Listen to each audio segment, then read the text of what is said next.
Hello everyone, and welcome back to another video. I am your host Elijah, and today we're going to be taking a look at a trick showcase of sorts. Now, I'm pretty proud to introduce this, mostly to those that are currently a part of the PowerPoint development community, and yes, there are dozens of us. This is a trick I actually discovered myself today, in fact, and I'm pretty proud to be able to show it off to you guys. So first of all, let me address the nature of my absence, and I apologize for that. It has been an interesting time. I moved right after the release of the Transformers Millennium video, and I was completely without a computer capable of even running PowerPoint for the longest time, until very recently. So I do apologize for that, but that's where I've been. I am thankfully not in that position anymore. I have a new system that I built, and I'm definitely going to be stepping back into more content creation and projects in the future. I'm restarting work on all of my projects, including Transformers Millennium, and a side project that I've been working on that's going to be a much smaller in scope game, and also the comic and a few other things, so I'm pretty excited about that, looking forward to it, so please stay tuned. But for this video, we're doing a small trick showcase. So what is it? Well, let me provide some context for those of you who aren't as familiar with the dilemma that this solves. So in PowerPoint, with Visual Basic for applications, it gives you the ability to code and do various kinds of things. And it lets you do a lot of cool stuff. You have obviously the text boxes. Here we have the media player application. This becomes relevant in a bit. And there are limitations in how you can do certain things. For instance, for the longest time, until somewhat recently, we were under the impression that you couldn't actually tie things in PowerPoint to keyboard controls, simply because PowerPoint doesn't have an option to do that. But as you saw in the trick showcase, if you have watched any other videos on my channel, we actually did discover a way to do that. I wasn't the one to discover it. I was the one who took an old file that I found from someone that was just out in the aether somewhere, and I deciphered how it worked and simplified it and hopefully made it a more achievable trick to understand that you can utilize in other code projects. So that's the contribution I have made to that project, but I certainly did not discover that.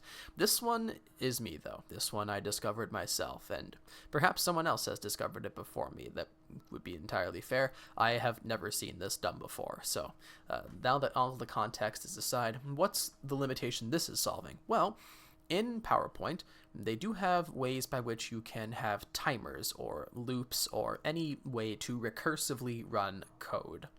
And the problem with it is, if you attempt to use any of them, it actually freezes the entire presentation while it's running that loop. So if you were to, for example, write a code that runs a loop for 10 seconds or something, then it would freeze your entire presentation, animations and all, for 10 seconds. And that makes it almost entirely useless for most things.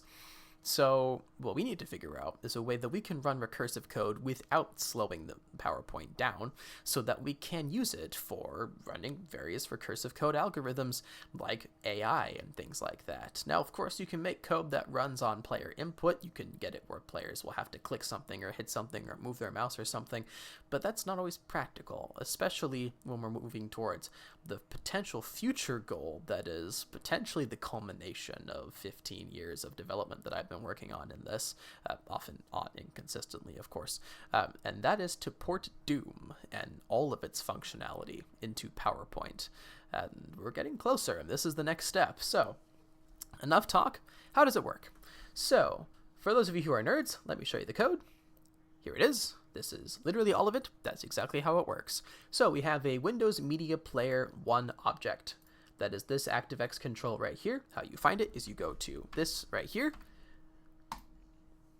This gets you to more controls, and you scroll all the way down until you find Windows Media Player. And that gives you this control right here. Now, for the purposes of this demonstration, I have turned all the UI on, and I've made it more expanded so that you can see it, so you can get an idea of exactly how this works. I've also, for the purposes of this demonstration, set it so that it's going to decrement the text box on our left by 1 every time that this code successfully fires, and that's to provide an obvious demonstration of when the code is being fired and how the loop plays out. What's actually critical for the loop is this right here, which is the command that just tells the media player to play, and this command right here, which is how the code fires. And it fires when the Windows Media Player 1 object detects a media change. And the fun part about it is that also works when the media ends or starts.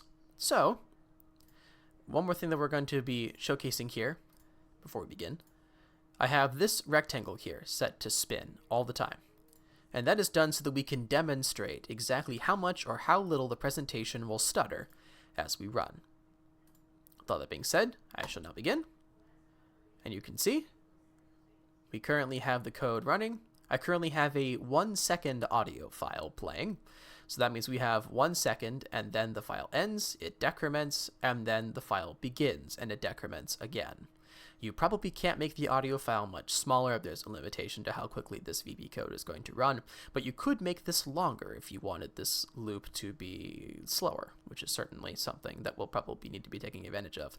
But you can see, even with this current configuration, there is no slowdown whatsoever of this rectangle. And if you think to yourself, well, that's not really fair. He has some kind of super-powered system that should be completely unfair to look at. Well, no. You see, I have actually, if you want to look at the specs here, an Intel N100 CPU, which for those of you who are only somewhat familiar with computers, is actually below the Celeron in terms of performance stack. So it's a pretty low-end chip. 4 cores, 4 threads. It's actually reasonably powerful for what it is, and I currently have it set to 15 watts, and I've done a couple of things to make it a little faster, but no, it's not that fast. I also only have 8 gigabytes of DDR4 RAM. I have a 1 terabyte SATA-based SSD, so not super fast either, and I have a GTX 1050 Ti graphics card, which is a decent graphics card, but it is distinctly a low-powered graphics card. So, this is not something you need a 4090 or an i9 to take advantage of. This is something that, in theory, should allow for quite a decent amount of performance. Now, of course, as with anything with PowerPoint and VBA, it is entirely possible to bog PowerPoint down even with this feature, but this should give you so much more flexibility when making these projects to be able to finally implement in Visual Basic for applications, AI, and other recursive code algorithms with no input whatsoever. I didn't tell the audio file to start. I didn't click anything. I didn't even have to move my mouse. I didn't push any buttons. Nothing. Completely input agnostic code. Effectively, I've created a clock that you can run all your code off of, which until now has been something that has been possible, but theoretically, or I should say practically useless. So yeah, I'm pretty happy with that. This hopefully should provide a lot of useful feature benefits to any projects that you work on. So yeah, with that being said, thank you guys so much for watching, and until next time.